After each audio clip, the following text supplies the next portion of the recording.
El diagnóstico de esta enfermedad lo vamos a hacer mediante clínica y lo vamos a confirmar con varias pruebas. Los criterios diagnósticos para la fibrosis quística es tener uno o más rasgos fenotípicos característicos para la enfermedad, historia de fibrosis quística en la familia, como un hermano o un primo hermano, el cribaje neonatal positivo y además tener evidencia de disfunción de la proteína CFTR.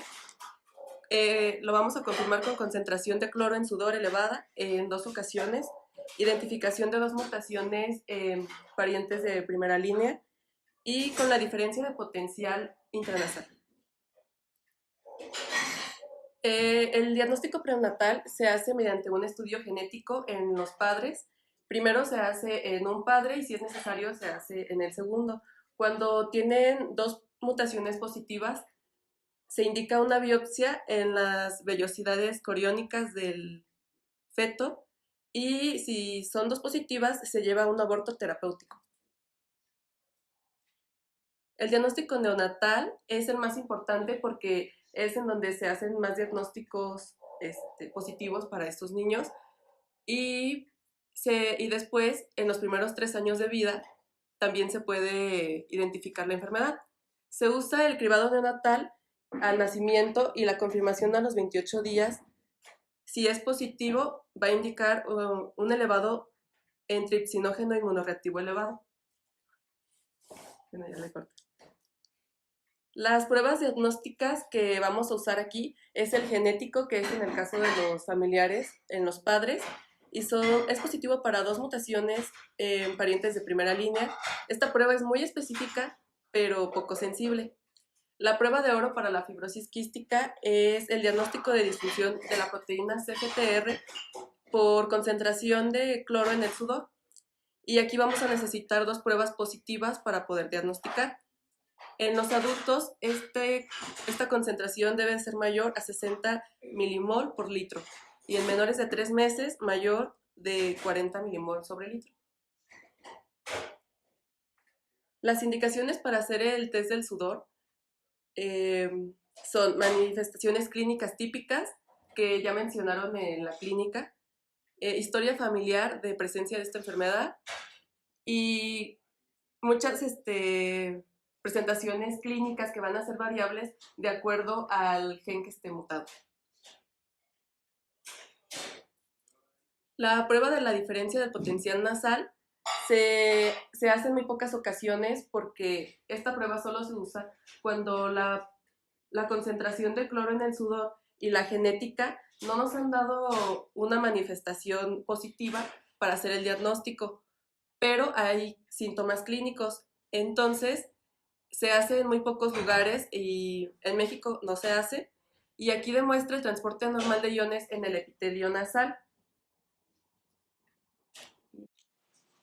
El desarrollo en el manejo de la fibrosis quística ha tenido un gran impacto en la supervivencia de los pacientes con 3 estrategias: el screening de los recién nacidos, las terapias específicas contra las mutaciones genéticas y la medicina personalizada para cada paciente. Muy bien. ¿Cuáles son los estándares mínimos de seguimiento del paciente recién diagnosticado? Bueno, el paciente que ha sido recién diagnosticado tiene que acudir a un centro especializado en el tratamiento de la fibrosis quística y tiene que recibir ayuda multidisciplinaria. ¿En qué consiste el manejo actual? Bueno, cualquier paciente que tenga una concentración en el test de cloro de sudor entre 30 y 59 milimoles tiene que recibir ayuda especializada y también tiene que ser de especial importancia detectar elastasa pancreática fecal, la ausencia bilateral de los conductos diferentes en el caso del hombre y una prueba de electrofisiología de los canales. En esta prueba de electrofisiología consiste en detectar el potencial de membrana para saber si existe una mayor concentración de cloro de un lado o de otro y las mediciones de corriente de cortocircuito en el intestino delgado.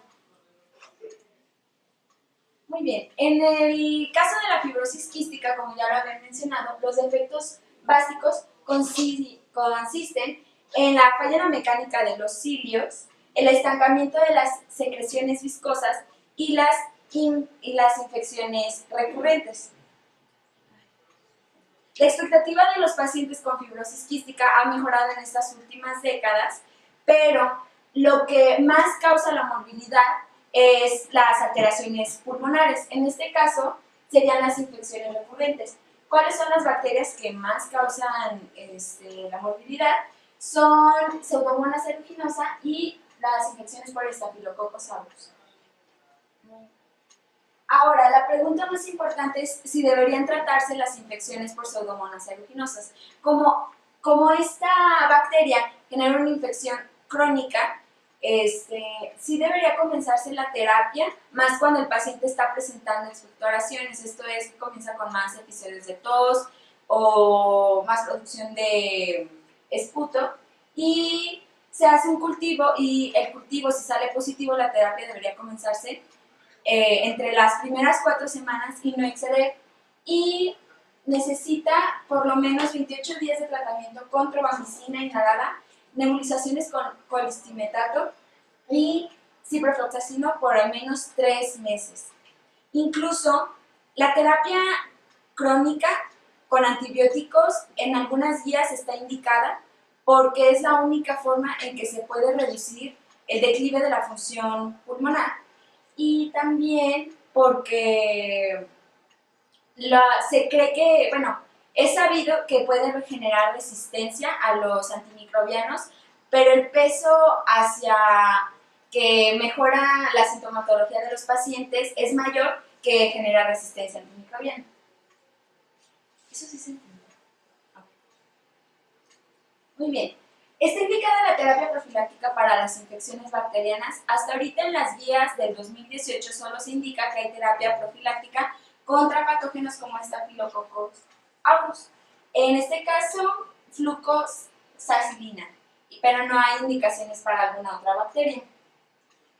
Algo muy importante es que los pacientes tienen que ser referidos a una interconsulta con fisioterapia, porque a pesar de que les ayudan más a la sintomatología, drenajes posturales de las secreciones viscosas, les ayuda para aprender a respirar y manejar las exacerbaciones que puedan llegar a tener.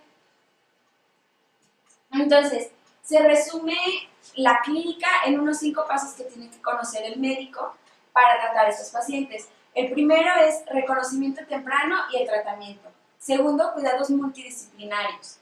El tercero, un buen régimen con antibióticos y saber detectar las infecciones a una etapa temprana.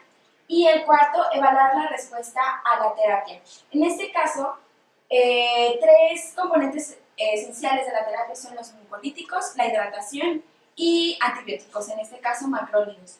Los mucolíticos, el que más funciona en los pacientes es la dornasalfa. La dornasalfa ayuda a mejorar los síntomas, reduce las exacerbaciones, reduce la falla pulmonar que puedan tener los pacientes. Y también hay otro medicamento, pero en las guías no se recomienda, que es la N-acetilcisteína, que no es tan buena como la dornasalfa. La segunda indicación es la hidratación. La hidratación se logra en combinación con los mucolíticos, nunca solo usada, únicamente. Se utilizan soluciones osmóticamente activas al 7%, en este caso puede ser manitol, y a veces estos medicamentos pueden ser algo irritantes, por lo que se tienen que usar con un broncodilatador y también con un pretratamiento para verificar si es tolerable para el paciente. Y por último, los macrólidos. Los macrólidos son los medicamentos más utilizados, en este caso acitromicina.